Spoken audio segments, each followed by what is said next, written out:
Sziasztok! Tegnap nem volt többre kapacitásom, de most hozom a másik oldalnak a vizsgálatát egy hármas kapcsolódásban, hogy milyen hármas kapcsolódás, nem tudom, hogy a tegnapinak a folytatása. A lényeg az, hogy ez egy hármas kapcsolódás, az az oldala, ahol új belépő van. Tehát amikor a meglévő párkapcsolatba valaki belép. Úgyhogy megnézzük most annak a személynek a jelenlegi helyzetét, a kiinduló állapotot, akinek több társa van, vagy több kapcsolódása van. Jó, tehát ő most milyen helyzetben van.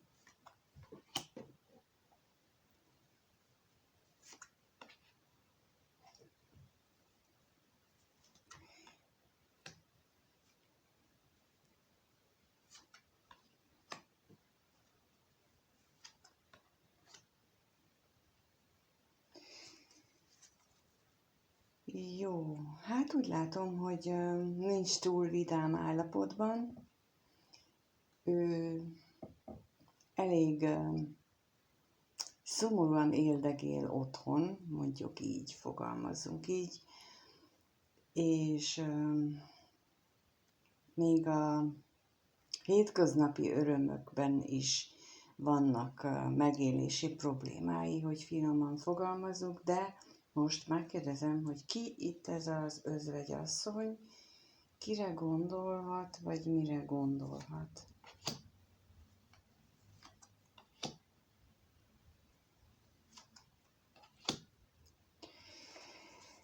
Lehetséges, hogy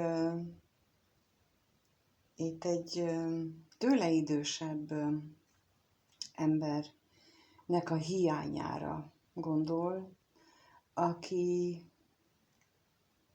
akivel nagyon jól megértették, vagy megértik egymást lelkileg, de jelenleg távolság van közöttük, és hát úgy tűnik, hogy nem ez a felvállalt kapcsolata. És annak a hiányára gondol, tehát ő a szomorúságot, amit megél, azt jelentős mértékben ez a hiányállapot okozhatja nála. És mit jelent itt a betegség? Fizikai betegséget jelent. Belebetegedett a szerelembe, mert hogy kijött rá a szerelem és az állandóság lapja, és ezt pótlandó, csak ilyen felszínes örömökben éli meg a mindennapjait. Jó, akkor látjuk, hogy ő nincs túl jó állapotban, és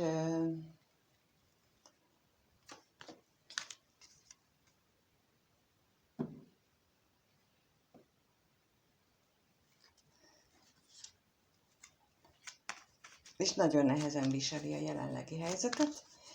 És akkor most megnézzük, hogy milyen a ti kapcsolatotok, mit lehet a ti kapcsolatotokról tudni, mi jellemzi a ti kapcsolatotokat most. Te a néző, te egy új belépő vagy annak a személynek az életében, aki már aki már akkor is egy párkapcsolatban volt, ez lehet házasság, lehet bármilyen társas kapcsolat. Tehát mi a jellemző, mi a helyzet a ti kapcsolatotokban? Mi most a helyzet?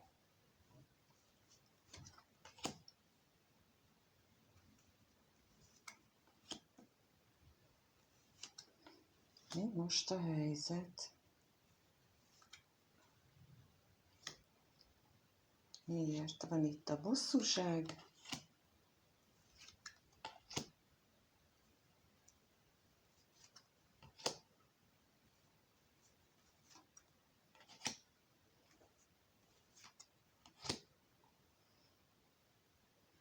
És még megkérdezem, hogy miért van itt a látogatás, mit akar ez itt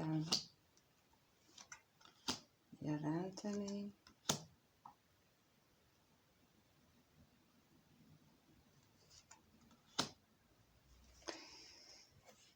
Hát a lapok szerint kitartotok egymás mellett. Egy hűséges kitartás van mindkét fél részéről, úgy tűnik. Ebben a kapcsolatban azért voltak és vannak hamisságok. Vannak olyan dolgok, amik nem kerültek a felszínre, vagy nem úgy kerültek a felszínre, ahogy az valóban van. És most úgy érzem, hogy leginkább a többes kapcsolatban lévő személy részéről vannak ezek a nem teljesen őszinte megnyilvánulások, viszont az is látszik, hogy ennek a kapcsolatnak az erőssége, a kommunikáció, az, hogyha ti együtt tudtok lenni, tudtok beszélni, az nagyon jó hatással van. Látható, hogy nagyon minimális a kapcsolat köztetek, nagyon kevés a fizikai találkozás, és mindketten kevésnek érzitek a jelenlegi állapotot. De ott van a szeretet, ott van a szerelem érzése, ebben a kapcsolatban elég erősen megnyilvánul, mint ahogy az is, hogy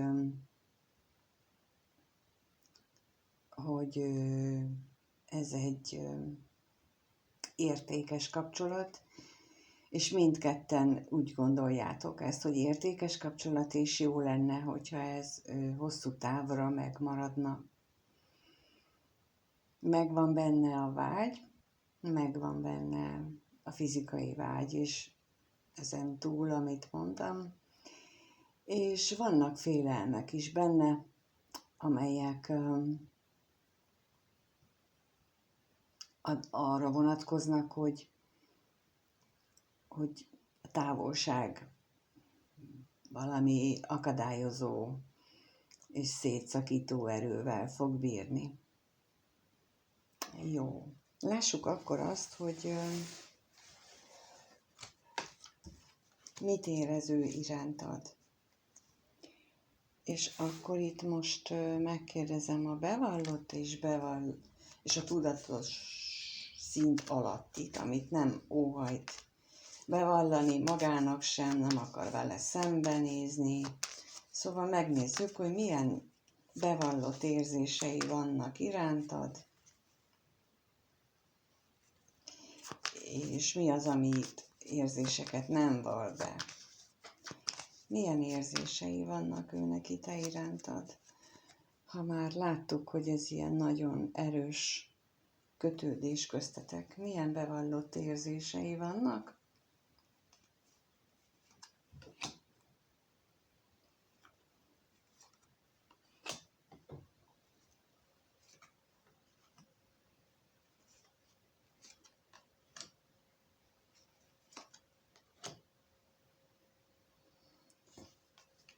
És mi az, amit nem vall be? Mi az, amit nem vall be?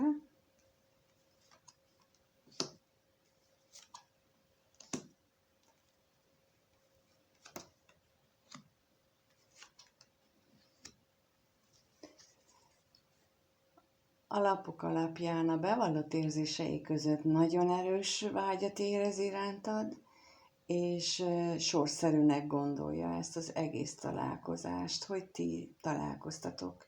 És arra is gondol,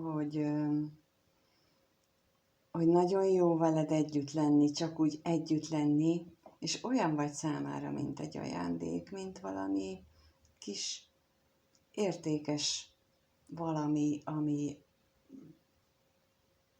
egy nagy újdonság volt az ő számára, amikor beléptél az életébe, és mindig tudsz újat mutatni neki. Ez a ez, amit ő beismer érzéseket, hogy ő nagyon pozitív érzéssel gondol rád, csak pozitív érzései vannak. A tudatalatti szintjén, elmondom, hogy mi jött ki, mert nem mindegyik látszik, kijött a katonatiszta gondolat, a szerencsétlenség, a betegség és az utazás. A tudatalatti szinten ez nekem azt jelenti, hogy rengeteget gondolkodik, rengeteget gondol rád, arra, hogy távolság van köztetek, arra, hogy rosszul alakulnak a dolgok, hogy ő ebbe belebetegszik, és az, hogy ő nagyon szeretne utazni, és mindjárt rákérdezünk, de előbb megkérdezzük, hogy mire vonatkozik itt a szerencsétlenség, mi az, amit ő az érzéseiben, a tudatalatti érzéseiben szerencsétlenségnek érez.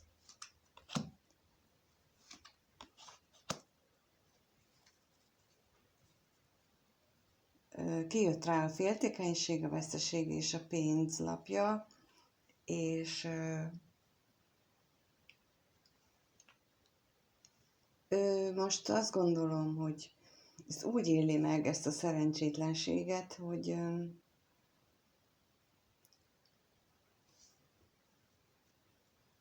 fél, hogy anyagi veszteségei miatt, vagy az övé, vagy a tied miatt ebből nem lehet semmi. Tehát ő itt nagyon a pénzhez köti ezt a kapcsolatot. Nagyon arra gondol, hogy ez a pénz miatt akadozik ez a kapcsolat. De lássuk, mit jelent itt a betegség.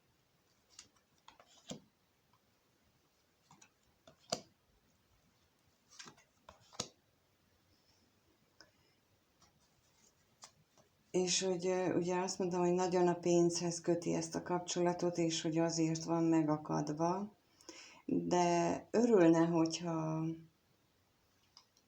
a magányából egy beszélgetés őt földrázná. Mert hogy kijött a betegségre a váratlan öröm, az özvegyember és a levél lapja, és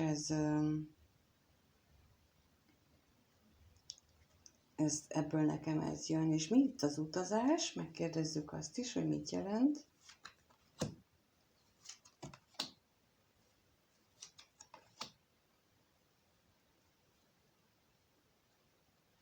Kijött rá a kevés pénz, a hamisság és a szerelem.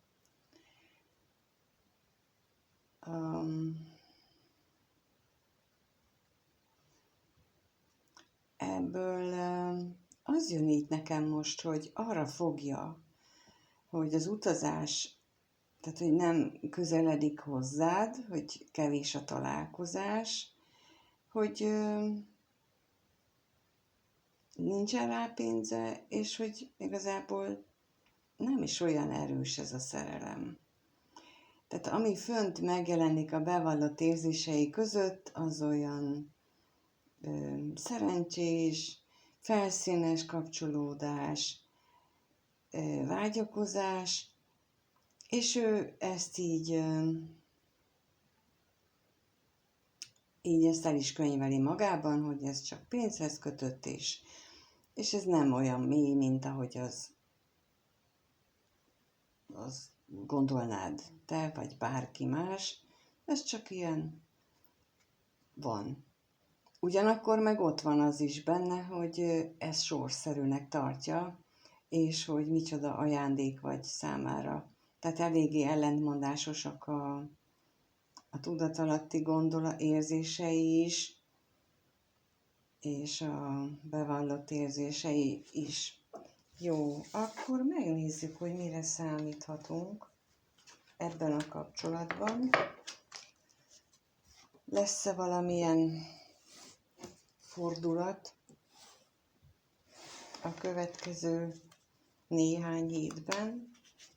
Lesz-e valamilyen előrehaladás? Szóval ebben a kapcsolatban Milyen változás várható a következő 1-2-3 hétben,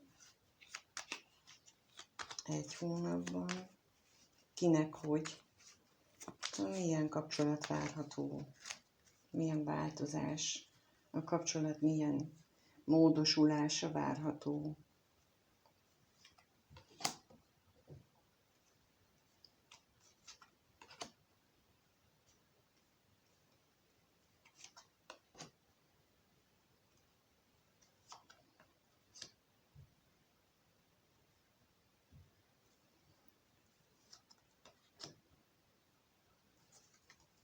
Hát nem annyira szép lapok jöttek ki, mint korábban, mert hogy ugye kijött a bíró, a váratlan öröm, a vágyakozás, a kevés pénz és az ellenség, és ez valami döntéshelyzetet mutat.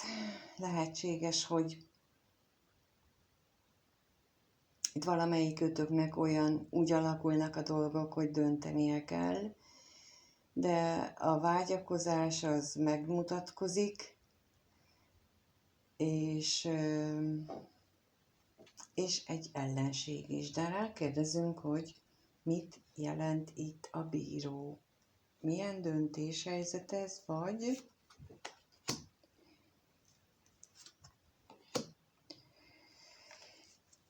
vagy a sors igazságszolgáltatása közbelép a szerelem ügyében. Tehát itt jelentheti a bíró nem csak a döntéshelyzetet, hanem az égi közbeavatkozást is. Hogy a égi igazságszolgáltatás történik szerelmi téren ebben a kapcsolatban, de hogy hogyan, az ugye mindenkinek másképp lehetséges, hiszen van, akinél azt jelentheti, hogy segít tovább lépni, van, akinél azt jelenti csak, hogy egy lépcsőt lépünk tovább. Mit jelent itt a vágyakozás? Mit jelent itt a vágyakozás?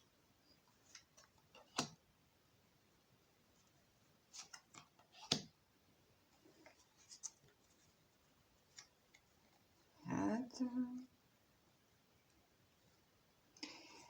a féltékenység van valamelyikőtökben, vagy mindkettőtökben, föl fog erősödni, vagy a társnak a partnere rében erősödik fel a féltékenység.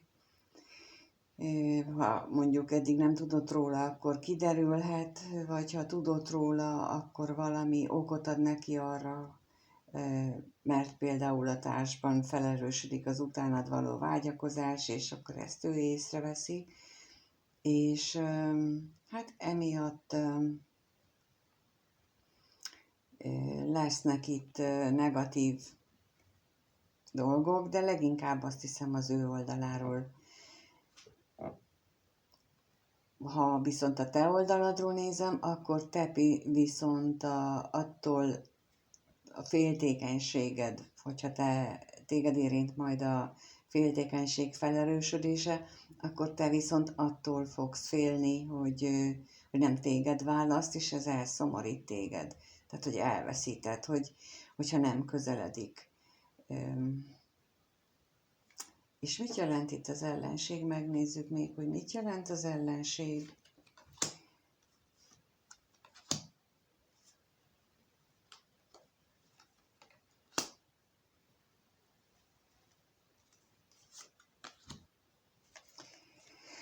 Itt utalhat ez arra is, hogy mindkettőtöknél, vagy egyikőtöknél lehetséges, hogy otthon a környezetben vannak olyan jó akarók, idézőjelben, akik rossz szemmel nézik ezt a kapcsolatot, és ők aktivizálódnak, úgy mondom, hogy felerősödik a hangjuk, az ellenségeskedésük, a leskelődésük, a figyelés, a kommunikációt, hogy beszéltek-e, találkoztok-e, és ilyen kommentekkel illetnek titeket, hogy mire jó ez a kapcsolat, nem helyén való. Szóval nem túl kellemes irányban változhatnak a dolgok, kivéve, hogyha az isteni igazságszolgáltatás úgy gondolja, hogy itt ebben a kapcsolatban pozitív előreindulásnak kell történnie, mert akkor viszont minden ellenségeskedés dacára, minden félelem dacára azért pozitív irányba indulnak el a dolgok, és a lehetősége itt most ennek igencsak megvan. Úgyhogy akit ez érint, ez a kirakás, akkor ő nekik azt tanácsolja a lap, hogy nagyon erősen bízzon abban, hogy a sors, az univerzum igazsága az náluk érvényesüljön, és pozitív hatással érvényesüljön, mert lehetősége meg lesz. Köszönöm, ha itt vagy, megnézed, lájkolsz, feliratkozol, és mindent. Köszönök, minden jót kívánok mindenkinek, sziasztok!